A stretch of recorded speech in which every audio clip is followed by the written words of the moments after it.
So when people are stuck, I try to think critically about what types of interventions or tools are really going to help them.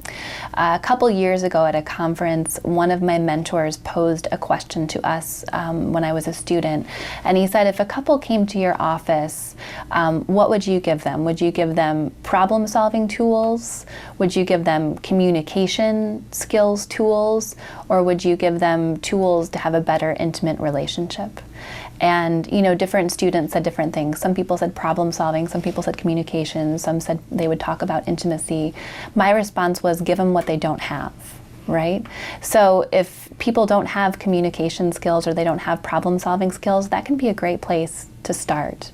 But the first thing that I want to do when I meet with people is really listen to their story.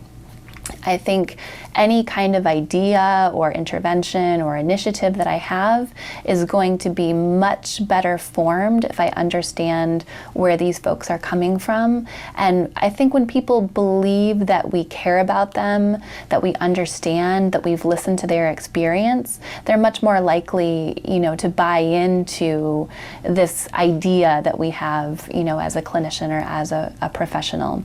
And so I think this, as a therapist, is where the work that I do becomes more of an art than a science, because there really is no one-size-fits-all approach. One thing that I like to say is, if you've seen one brain injury, you've seen one brain injury.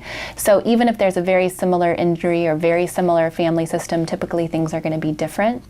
So I try to listen to where people are coming from and then add things to the family or to the individual or to relationships that aren't there at present, and I think might be helpful in terms of, you know, augmenting some of the people's needs.